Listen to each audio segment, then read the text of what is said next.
எல்லோருக்கும் வணக்கம். மற்றும் ஒரு காணொலியினூடாக சந்தித்திருக்கின்றோம். இலங்கையில் மீண்டும் எரிபொருளுக்கான நெருக்கடி, மக்கள் அச்ச நிலைமையை சந்தித்துக் கொண்டிருப்பதை நாங்கள் பார்க்கக்கூடியதாக இருக்கிறது. மீண்டும் மின்சார பிரச்சனை என தொடர்ச்சியாக பிரச்சனைகள் ஏராளமாக வந்து கொண்டிருக்கின்றன. இலங்கையில் மீண்டும் மின்சார குறைபாடு ஏற்படுமா என்ற அச்சம் மக்கள் மத்தியில் உருவாகி இருக்கிறது. உலகளாவிய எண்ணெய் விலை உயர்வு மற்றும் எரிபொருள் விநியோகத்தை சுற்றியுள்ள வதந்திகள் காரணமாக சமீப நாட்களில் இந்த விவகாரம் அதிகம் பேசப்படுகின்றது. அரசு தரப்பின் தகவலின்படி தற்போது நாட்டில் பெட்ரோல் மற்றும் டீசல் உள்ளிட்ட எரிபொருட்கள் சுமார் ஒரு மாதத்துக்கு அருகிலான கையிருப்பு உள்ளன என்ற விடயம் சொல்லப்பட்டிருக்கிறது.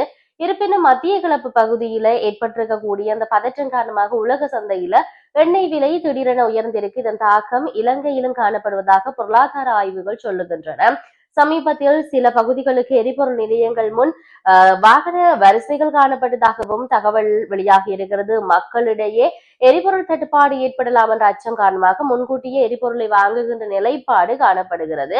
இது சார்ந்து ஏராளமான செய்திகள் உள்நாட்டிலும் சரி வெளிநாட்டிலும் சரி ஸ்ரீலங்காவை மையப்படுத்தி வந்து கொண்டிருக்கின்றன என்ற விடயத்தை நாங்கள் இங்கு சொல்லக்கூடியதாக இருக்கிறது. இது இவ்வாறு இருக்கின்ற பொழுது இன்னொரு பக்கம் பார்க்க போனால் இவ்வளவு நாளும் மௌனம் காத்து கொண்டிருந்த மஹிந்த ராஜபக்ஷ திடீரென்று அவர் தன்னுடைய மௌனத்தை கலைத்திருப்பதான செய்திகளும் தற்பொழுது சமூக வலைத்தளங்கள்ல வெளியாகி இருப்பதை நாங்கள் பார்க்கக்கூடியதாக இருக்கிறது. நீண்ட நாட்களின் பின்னர் நாட்டின் நிலைமை தொடர்புள்ள மௌனம் கலைத்த மஹிந்த என்கின்ற வகையிலான செய்திகள் தற்போது வெளியாகி கொண்டிருக்கின்றன.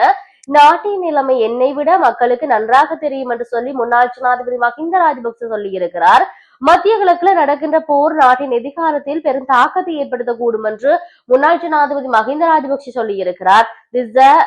மகாராம விகாரையில உள்ள ஸ்ரீமங்கல விகாரையில் புதிதாக கட்டப்பட்ட சைத்திய ராஜதேரரின் திறப்பு விழாவிற்கு சென்றிருந்த போதுதான் பத்திரிகையாளர் சந்திப்பின் போது இந்த விடயத்தை சொல்லி இருந்தார். பத்திரிகையாளரால் ஏகப்பட்ட கேள்விகள் கேட்கப்பட்டிருந்தது. தற்போதைய அரசாங்கம் பௌத்த சாசனம் பௌத்த சாசனத்துக்கு ஆற்றும் சேவை குறித்து உங்களுடைய கருத்து என்னவென்று சொல்லி முன்னாள் ஜனாதிபதி மஹிந்த ராஜபக்சவிடம் கேள்வி கேட்கப்பட்ட போது அவர் சொல்லி இருக்கிறார், பௌத்த சாசனத்தை இரண்டாம் பட்சமாக கருது நிலை காணப்படுகிறது. உங்கள் காலத்துல எப்படி மதிப்பளிக்கப்பட்டது, மிக உயர்வாக மதித்தோம், இப்போது அப்படி செய்கின்றார்களா என்ற கேள்வியை மஹிந்த ராஜபக்ச சொல்லி இருப்பதை பார்க்கக்கூடியதாக இருக்கிறது. இது இவ்வாறு இருக்கின்ற பொழுது இன்னொரு பக்கம் சுரேஷ் சாலவுடைய சிறை அடைப்பு சார்ந்த கேள்விகளும் கேட்கப்பட்டிருந்தது.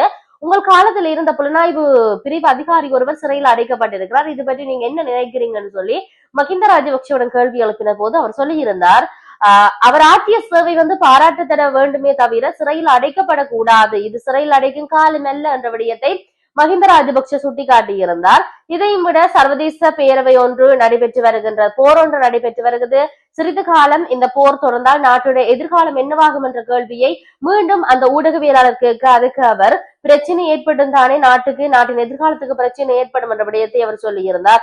ஆகவே இதைவிட மஹிந்த ராஜபக்ஷ இன்னொரு பதிலை சொல்லி இருக்கின்றார், அரசாங்கம் செய்வதை பற்றி சொல்வதற்கு ஒன்றுமில்லை, என்னை விட மக்களுக்கு நன்றாக தெரியும் என்று சொல்லி எளிமையாக அந்த ஊடகவியலாளர் சந்திப்பை முடித்துக் கொண்டு அந்த கேள்விகளுக்கான பதிலை கூறிக்கொண்டு மஹிந்த ராஜபக்ஷ அந்த இடத்தை விட்டு சென்றதை அவதானிக்க கூடியதாக இருக்கிறது.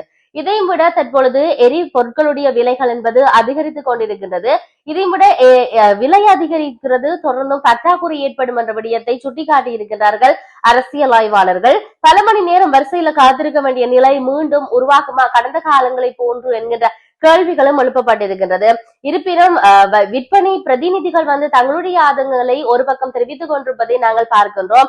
போதுமான எரிவாயு கையிருப்பு இல்லாததால தாங்கள் பெரும் சிரமத்தை எதிர்கொள்வதாகவும் விலை உயர்வுக்கு பிறகு போதுமான எரிவாயு கையிருப்பு கிடைக்கும் என்று நம்புவதாகவும் லேப் எரிவாயு விற்பனை பிரதிநிதிகள் தெரிவித்திருப்பதை நாங்கள் பார்க்கக்கூடியதாக இருக்கிறது. ஆகவே எரிபொருட்கள் சார்ந்து அதிக அளவிலான குழப்ப நிலை காணப்படுகிறது, மக்களுக்கு அச்சு நிலை காணப்படுகிறது என்பது எந்த விதமான மாற்று கருத்தும் இல்லை. சர்வதேச அளவிலான தொடர்கின்ற இந்த போர் ஏதாவது ஒரு மாற்றத்தை உண்டு பண்ணுமா என்று கேட்டால் பொருளாதார நிலைக்கு மக்களை இட்டு செல்லும் என்பதில் எந்த விதமான மாற்று கருத்தும் இல்லை என்பதை இந்த இடத்தில் நாங்கள் பதிவு செய்யக்கூடியதாக இருக்கிறது.